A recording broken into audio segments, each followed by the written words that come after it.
سلام، اوس هم د یوې بجې خبرونه.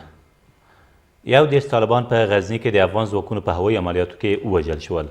د غزني د والي ویاند وایي په دې عملیاتو کې چې تېره شپه د اندړ ولسوالۍ په شاوخوا سیمو کې ترسره شوي 15 نور طالبان نیول شوي دي. د نوموړي په وینا په نیول شویو کسانو کې د قاري عبدالله او قاري زاهد په نامه 2 طالب قمندانان هم شامل دي. د فراه د امنیه قمندانۍ یو افسر له طالبانو سره د اړیکو د لرلو په تور نیول شوی دی.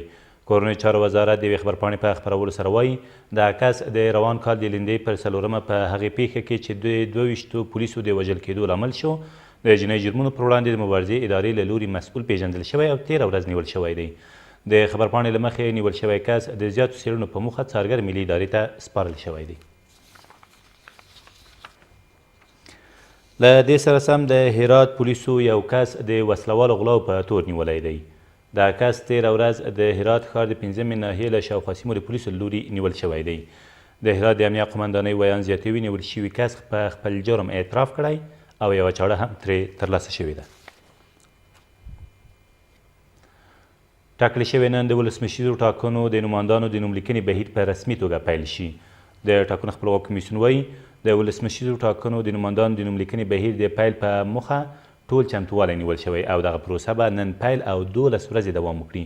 تر دې مهاله د اوسني ولسمشر په ګډون 6 کسانو په دې ټاکنو کې د خپلې نمایندۍ په اړه خبر ورکړی او 6 نورو د ټاکنو له خپلواک کمیسیونه معلوماتي بستې ترلاسه کړي دي.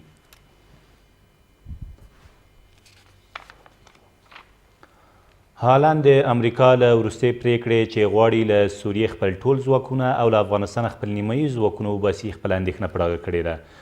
د هالند دفاع وزیر آنک بایلویلد 13 ورځ په یوې ناسته کې له افغانستانه د 2000 امریکایي سرتیرو ویستنه له وخته مخکې کار وباله او زیاته کړه چې هیواد یې لا هم ژمن دی چې د افغانستان د امنیتي وضعیت د ښه والي لپاره په دغه هیواد کې پاتې شي.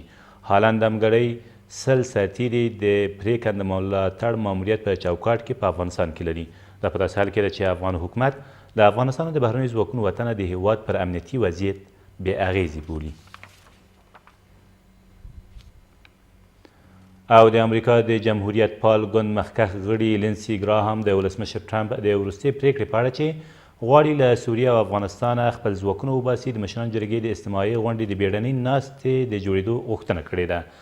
نوموړی چې د دغې جرګې د وسلوال پوځ کمیټې غړی هم دی ویلي چې په افغانستان کې د امریکایي ځواکونو د کمښت له امله اندېښمن دی.